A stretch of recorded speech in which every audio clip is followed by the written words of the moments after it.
At 11:27 on the morning of May 23, 1944, Technical Sergeant Van Barut crouched behind a destroyed German ammunition truck near Coriano, Italy, observing 3 Tiger tanks advancing toward his position across open terrain, 75 yards away. 24 years old, with 4 months of combat experience at Anzio, he had never faced a Tiger before. The German 14th Army had just launched an armored counterattack with 3 Panzerkampfwagen and 6 Tigers, each weighing 57 tons and armed with an 88mm cannon capable of destroying any American tank at ranges exceeding 2 miles. The Anzio beachhead had cost the Allies 24,000 American and 10,000 British casualties over 4 months of continuous fighting. Barut's battalion had been engaged since the January landings, trapped in a 7-mile perimeter, with German artillery encircling them on 3 sides. Every day, German shells rained on the beachhead. Every night, patrols vanished into the darkness. The 45th Infantry Division had lost nearly 3,000 men attempting to break out toward Rome. That morning, Barut had already eliminated 3 German machine gun positions and captured 17 prisoners during the initial assault. He had crawled alone through a documented minefield, following drainage ditches to reach the German flank undetected. His Thompson submachine gun had killed 5 enemy soldiers at ranges under 20 yards. The 17 German prisoners his squad had taken were now behind American lines, awaiting transport. But the Tigers changed everything. American infantry had learned to fear these machines. The Tiger's frontal armor measured 100 millimeters thick. Its 88 millimeters cannon could pierce a Sherman tank's armor from distances where American weapons were entirely ineffective. German tank commanders exploited this advantage ruthlessly.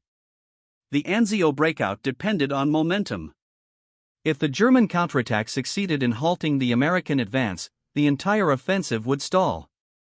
4 months of bloody fighting would be wasted. 24,000 casualties would be for nothing. Rome would remain in German hands. Barut understood the tactical equation. 3 Tigers could stop an entire battalion. Each carried enough ammunition to annihilate dozens of targets. Their armor rendered them nearly impervious to frontal assault. Standard doctrine dictated that American infantry should withdraw when Tigers appeared, calling for artillery support or tank destroyers. But there was no time for doctrine. The nearest American tanks were 300 yards behind the front line, still moving through the congested breakthrough corridor.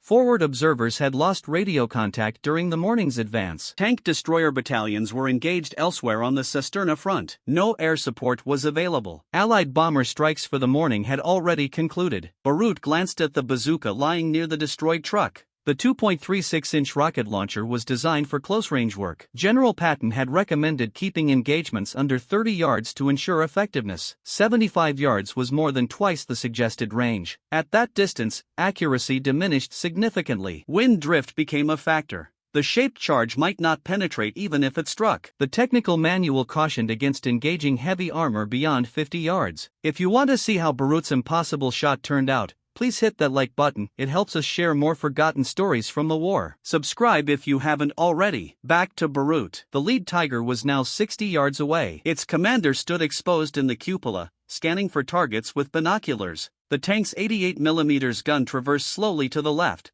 searching for American positions. Behind it, 2 more Tigers advanced in staggered formation, engines roaring across the morning battlefield. Barut lifted the bazooka. The weapon weighed 13 pounds. Its tube was 5 feet long. The M6A1 rocket could theoretically penetrate 110 millimeters of armor at a 0 degrees angle, but only at close range under ideal conditions. 75 yards was far from ideal. He hoisted the bazooka onto his right shoulder and aimed through the crude metal ladder sight. The lead Tiger filled his view. Every detail was visible: the overlapping road wheels, the commander in the cupola, the long 88mm gun still sweeping toward American positions. One shot. That was all he would get. The backblast would reveal his location instantly. If he missed, the Tiger's coaxial machine gun would locate him in seconds. If he hit but failed to disable the tank, the outcome would be the same. And even if he stopped the first Tiger, 2 more followed close behind. Barut fired. The rocket left the launcher with a sharp crack and a cloud of smoke erupting from both ends. The backblast kicked up dirt and debris behind him. The rocket motor ignited fully after leaving the muzzle, accelerating the projectile across 75 yards of open ground in just over 1 second. The M6A1 rocket struck the lead Tiger's right track assembly at the connection between the drive sprocket and the first road wheel. The shaped charge detonated on impact. The focused jet of superheated metal burned through the hardened steel track link, severing it entirely. The massive track assembly began to unwind from the road wheels as the Tiger's forward momentum carried it 15 feet further. The broken track wrapped around the drive sprocket before jamming completely between the wheels and hull. The Tiger lurched to a stop at a 10-degree angle, its damaged right side settling lower as the track piled beneath the chassis. The tank commander in the cupola dropped inside and sealed the hatch. Through the vision ports, Barut saw the turret start to traverse. The Germans were searching for the shooter. The other two Tigers had already shifted course. Their commanders had spotted the rocket smoke trail and were turning their massive hulls toward the flanks, retreating from the ambush position. One Tiger angled northeast, the other northwest. Both accelerated, unwilling to remain in a kill zone with American infantry clearly armed with anti-tank weapons. Within 30 seconds, both Tigers had withdrawn 200 yards, moving behind a low ridgeline, but the disabled Tiger remained. Its turret continued traversing, the 88mm gun sweeping across the sector where Barut had fired. The crew knew they were immobilized. They knew American infantry would approach. Their only option was to fire from the main gun and machine guns to establish a defensive perimeter until recovery vehicles arrived. The Tiger's driver attempted to reverse. The left track spun uselessly, the right track remained jammed. The tank rocked slightly but could not move. Smoke began rising from the damaged drive. Barut observed the cupola hatch. Wehrmacht doctrine required crews of disabled tanks to either fight from inside or evacuate immediately if fire risk was high. The rising smoke suggested the final drive housing had been affected. If lubricating oil ignited, the crew had perhaps 2 minutes before the engine compartment became an inferno. The turret stopped traversing. The 88mm gun pointed northeast, away from Barut's position. The cupola hatch opened. The tank commander emerged first, wearing the standard black Panzer uniform and leather headset, unarmed, moving quickly, climbing out and dropping to the opposite side of the tank from American positions. 2 more crew members followed within seconds, the driver and radio operator, both unarmed, abandoning the Tiger. The 3 Germans ran 20 yards to a shell crater and took cover, now exposed infantry without weapons, separated from their disabled tank with American forces advancing across the front. Barut advanced with his Thompson submachine gun, covering the distance from the destroyed truck to a forward position in 18 seconds using a ruined stone wall for concealment. From there, he had a clear line of sight to the shell crater where the German crew had taken cover. The Germans had no weapons, separated from their tank, with the supporting Tigers withdrawn and out of sight. No German infantry reinforcements were visible nearby. Barut approached the crater from the southwest, keeping the Thompson trained on the position. At 15 yards, he could see all 3 crew members clearly. They saw him simultaneously. The tank commander raised both hands above the crater edge, the universal signal of surrender. The other 2 followed immediately. All 3 climbed out with hands raised, but the battle was not yet over. 600 yards to the north, Barut could see German infantry beginning to establish defensive positions near an abandoned artillery emplacement. A single field gun sat unmanned near a stone farmhouse. The crew had apparently fled during the morning's assault. If German forces reoccupied that position, the gun could halt the entire American advance through this sector. Barut directed the 3 captured tank crew members to move toward American lines under guard of advancing infantry from his company. The prisoners would be processed with the 17 others captured earlier that morning, but the abandoned German field gun remained his priority. The weapon was a 75mm infantry gun positioned near a stone farmhouse 400 yards north of the disabled Tiger. The Germans had established the position during the previous night to cover the approaches to Cisterna. If enemy forces reoccupied that gun, it could fire directly down the American advance corridor. Each high-explosive shell could kill or wound dozens of men advancing across open ground. American doctrine required reporting such positions to battalion command and waiting for artillery or airstrikes to neutralize them. But the morning's offensive schedule allowed no delays. Every hour mattered. The breakout from Anzio depended on maintaining momentum. General Truscott had made that clear in his orders to all units. Keep moving, don't stop, don't consolidate, push through resistance. Barfoot moved forward alone. The terrain between his position and the German gun offered minimal concealment. Agricultural fields with scattered stone walls and irrigation ditches. 2 destroyed German half-tracks burning near the farmhouse. Shell craters from the morning's artillery preparation, but no cover that could stop rifle fire. He crossed the open ground in a low crouch, moving from crater to crater. The Thompson submachine gun weighed 10 pounds. He carried 8 30-round magazines. 2 fragmentation grenades remained on his Webb belt. The bazooka and remaining rockets had been left with his squad. At 200 yards from the farmhouse, Barfoot heard German voices. 3 soldiers emerged from the building. Vermont infantry in standard field gray uniforms. They were moving toward the abandoned gun emplacement, clearly intending to bring the weapon back into action. 1 carried ammunition boxes. The other 2 had rifles slung over their shoulders. The Germans had not yet seen him. Barfoot took cover behind a low stone wall 30 yards from the farmhouse. The range was too far for accurate Thompson fire, but close enough to observe. If the Germans reached the gun and opened fire on advancing American forces, casualties would be severe. If he engaged them now and missed, they would take cover and radio for reinforcements. He waited. The 3 German soldiers reached the gun position. They began preparing the weapon for action, removing the tarpaulin that had covered the barrel. 1 soldier opened an ammunition box. Another checked the breech mechanism. The 3rd scanned toward American positions with binoculars. Barfoot moved forward to 20 yards. Still behind the stone wall, the Thompson's effective range at that distance gave him perhaps a 3-second window to engage all 3 targets before they could react. He opened fire. The first burst caught the soldier at the breech. 5 rounds at center mass. The German fell beside the gun trail. The second soldier turned toward the sound and received a second burst across the chest. He collapsed over the ammunition box. The third soldier dropped his binoculars and reached for his rifle, but never completed the movement. Barfoot's third burst struck him as he turned. All 3 Germans were down within 4 seconds. Barfoot approached the gun position carefully. All 3 enemy soldiers were dead. The weapon itself remained intact. The 75mm barrel pointed southeast, still aimed at the American advance corridor. Ammunition boxes lay stacked beside the trail. The Germans had intended to fire dozens of rounds into advancing American infantry, but simply leaving the gun was not enough. German forces still held positions throughout this sector. If they counterattacked and recaptured the farmhouse, they would bring this weapon back into action within minutes. Barfoot searched the dead soldiers and found what he needed. 2 potato masher grenades, German Model 24 Hand Granate.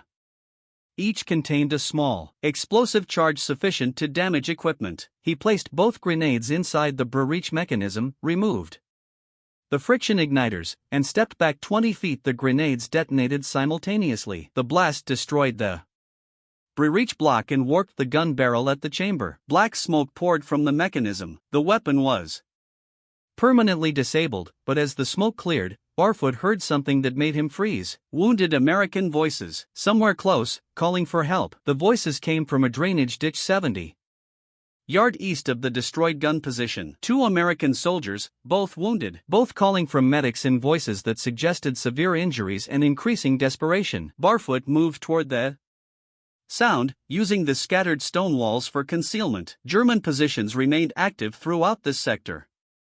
Snipers could be anywhere. Artillery observers could call fire on any exposed movement. The battle was still fluid. Lines were still unclear. He reached the drainage ditch and found them. 2 soldiers from Company L, 3rd Battalion. Both had been hit during the morning assault.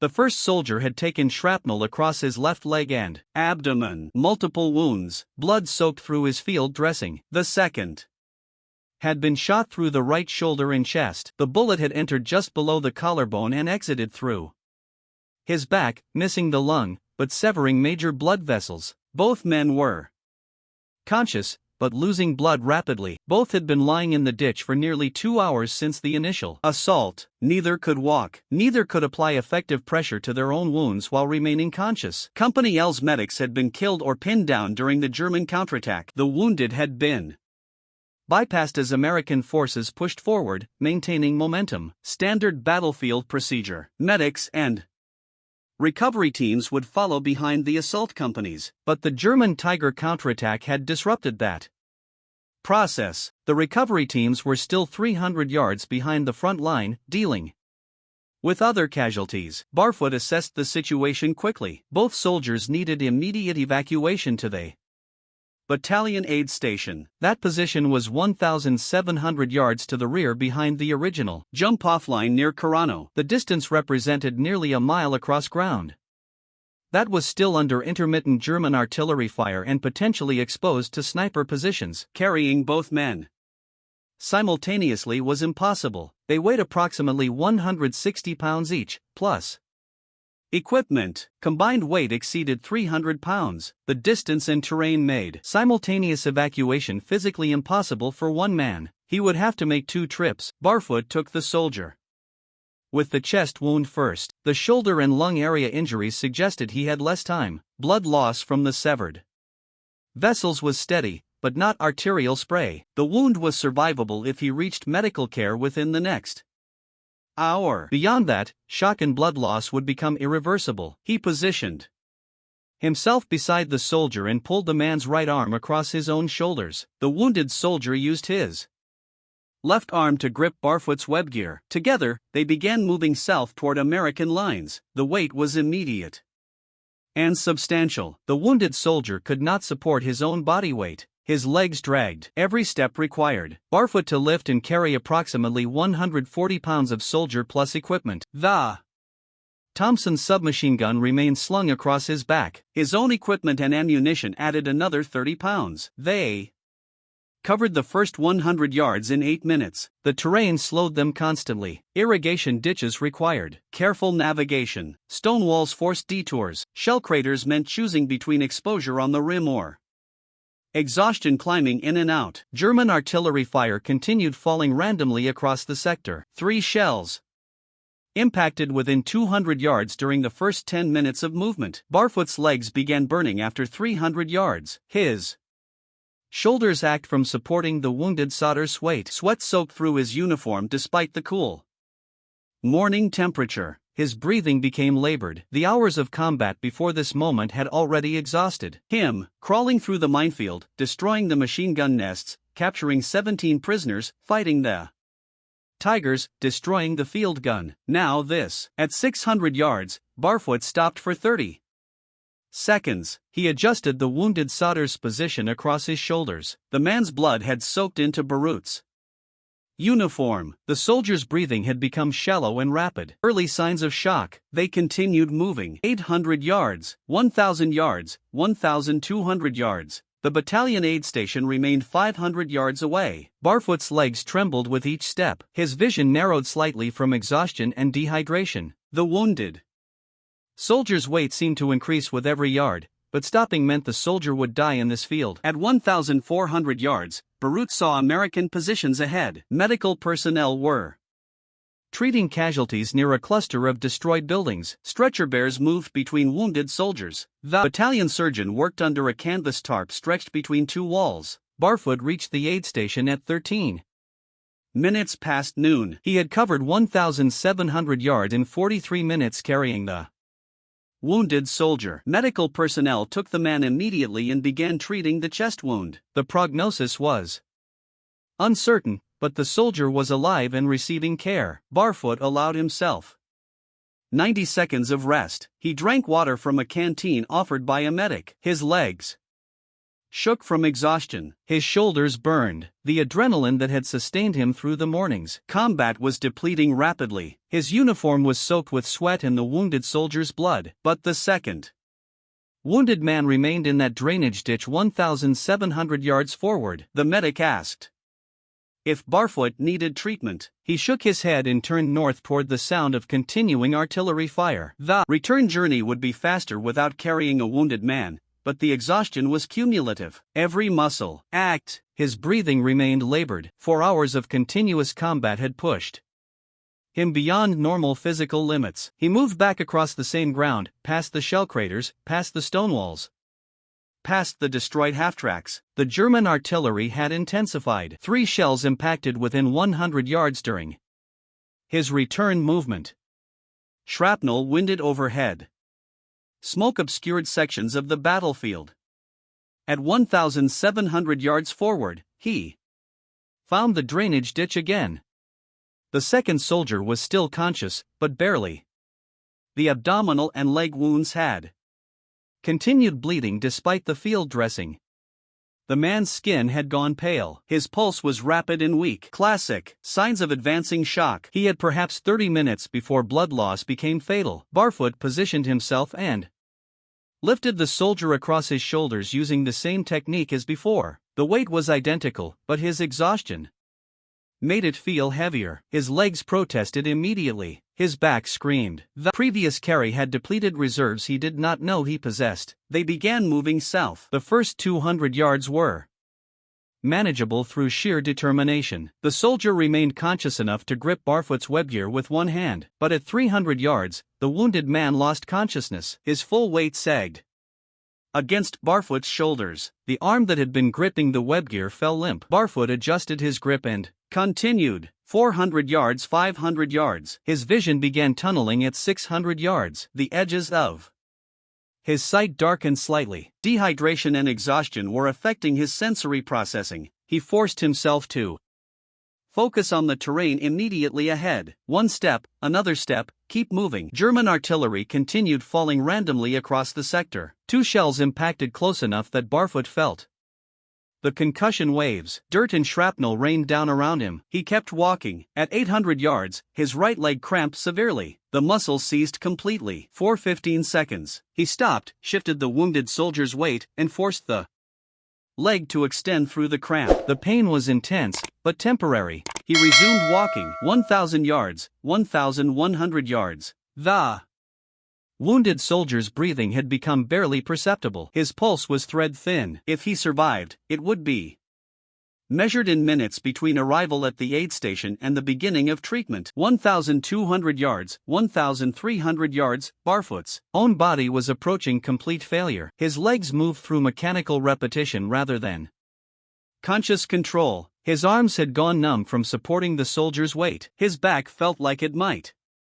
collapse with each step. But the aid station was now visible 400 yards ahead. Medics saw him coming and ran forward with a stretcher. They took the wounded soldier at 300 yards from the aid station. Barfoot's legs gave out completely as they lifted the weight from his shoulders. He collapsed to his knees in the dirt. The medics carried the soldier to immediate treatment. The battalion surgeon began working within seconds. Barfoot remained on his knees for 2 full minutes before his legs would support standing again. A medic brought water. He drank an entire canteen without stopping.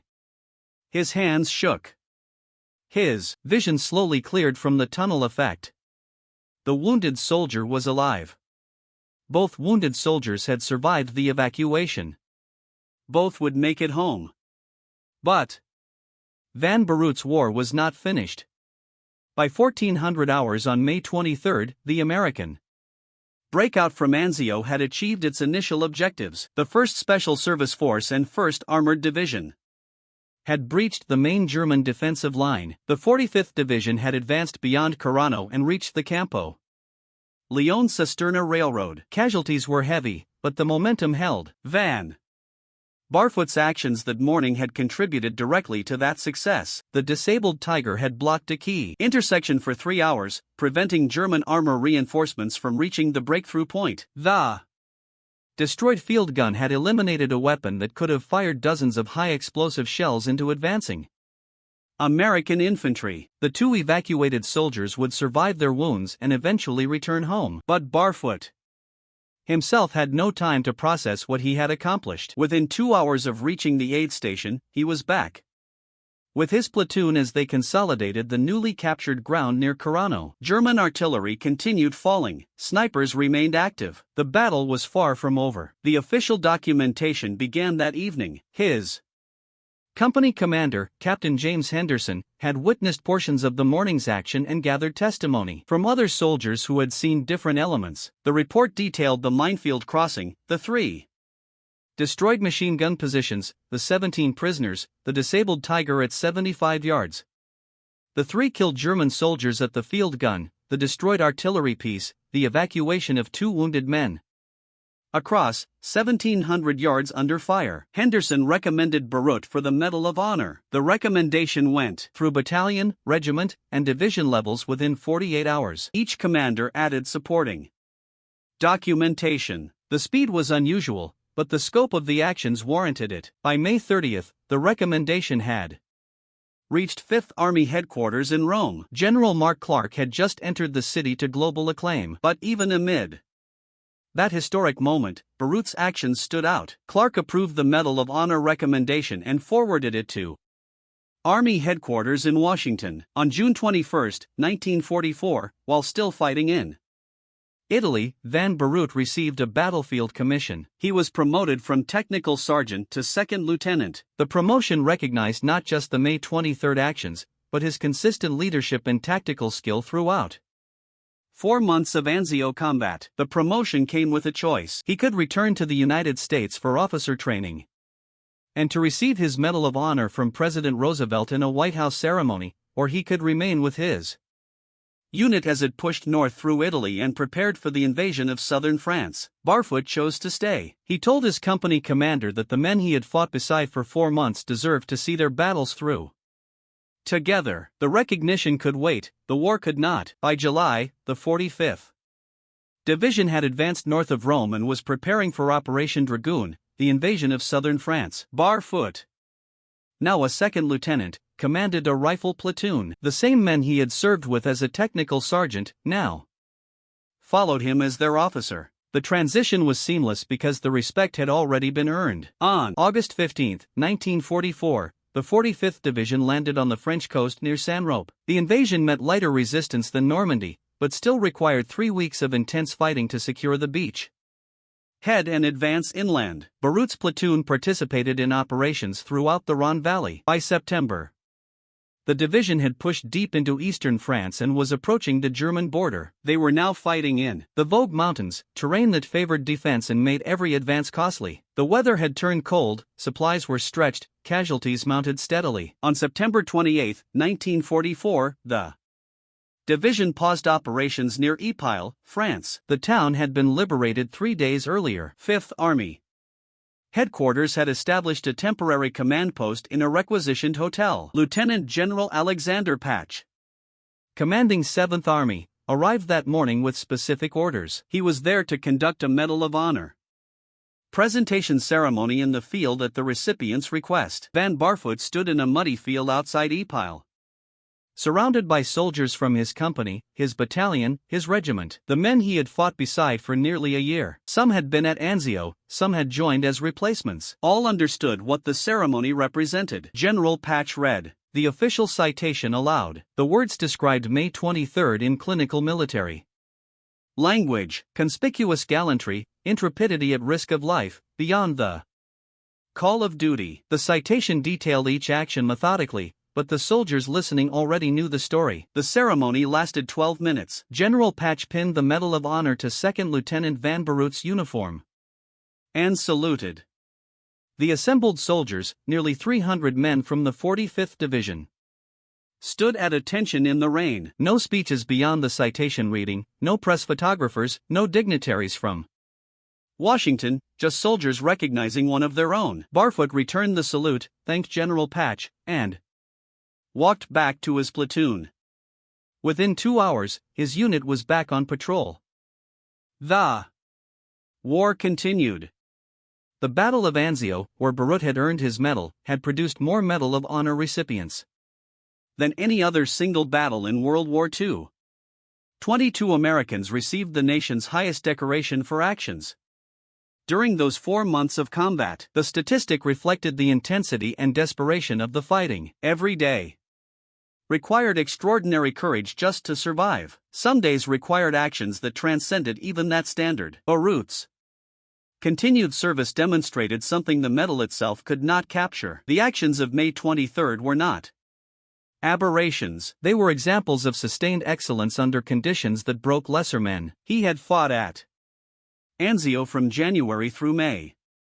He had participated in the Sicily landings in July 1943. He had been at Cerno in September. Each operation had been brutal. Each had demanded everything, and he kept volunteering for more. By December 1944, the 45th Division was fighting in the Vosges Mountains and preparing to enter Germany itself. Barut commanded his platoon through the winter advance, leading reconnaissance patrols and assault operations in terrain that favored defenders. The fighting was methodical and costly. German forces contested every village, every crossroads, every bridge. The war in Europe ended on May 8, 1945. Beirut had been in continuous combat for nearly 2 years across 3 countries, but military service did not end with Germany's surrender. Professional soldiers like Beirut remained in uniform, training new recruits and preparing for whatever came next. What came next was Korea. In June 1950, North Korean forces invaded South Korea and pushed American and South Korean troops into a defensive perimeter around Busan.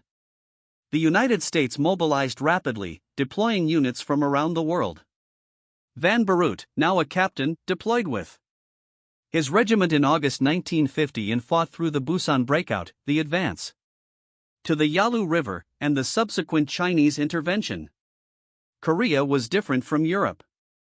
The terrain was more mountainous, the weather more extreme. The enemy tactics emphasized night attacks and infiltration rather than set-piece battles, but the fundamentals remained identical. Lead from front, make decisions under fire, keep your soldiers alive. Barfoot earned the Bronze Star and Purple Heart during Korean combat. The details were not widely publicized, but the awards indicated continued effectiveness under fire. He returned from Korea in 1951 with a promotion to major. By 1960, at age 40, Beirut made an unusual career decision. He transferred to the newly formed Army Aviation Branch. The Army needed experienced combat leaders who could understand how to integrate helicopters into ground operations. Beirut attended flight school, earned his wings, and became one of the first senior officers to specialize in helicopter operations. When American involvement in Vietnam escalated in 1965, Beirut volunteered for deployment.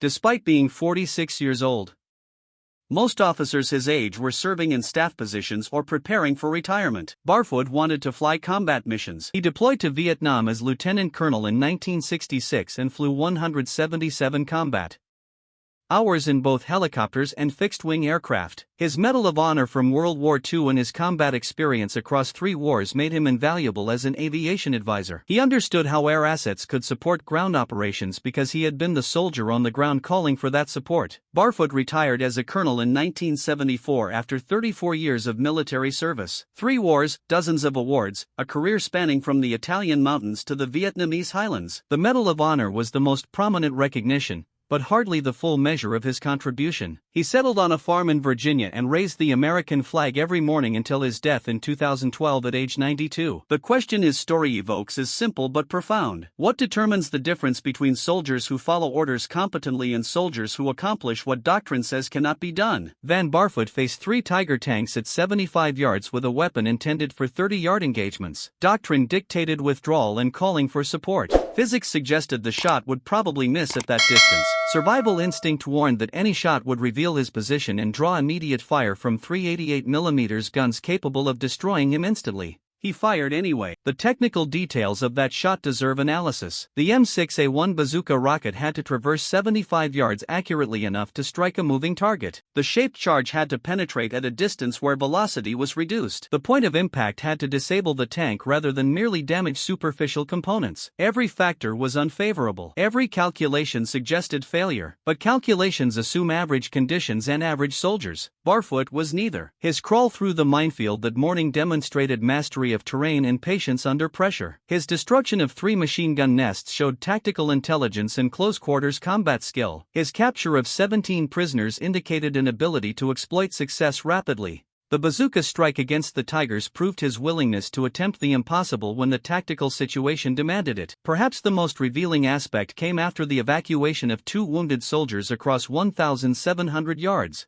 Doing so while exhausted from hours of fighting revealed something beyond tactical skill or physical courage. It demonstrated the fundamental principle that separates ordinary soldiers from extraordinary ones. The mission is not complete until everyone who can be saved has been saved. Barfoot could have reported the wounded soldier's location and waited for stretcher bearers. Doctrine justified that choice. His fatigue justified it. The ongoing German artillery made it reasonable. Yet he made 2 trips across nearly 2 miles of contested terrain because 2 soldiers required assistance and he was capable of providing it. That calculus repeated across 3 wars and 34 years of service defined his career. Not the decorations, not the promotions, but the simple mathematics of what needed to be done versus what he could do. The disabled Tiger at Carano remained immobilized for 3 hours because of one rocket fired at impossible range by one sergeant who refused to accept that doctrine sometimes equals defeat. The American breakout from Anzio succeeded partly because soldiers like Barfoot made individual choices that compounded into operational success. 24,000 American casualties at Anzio,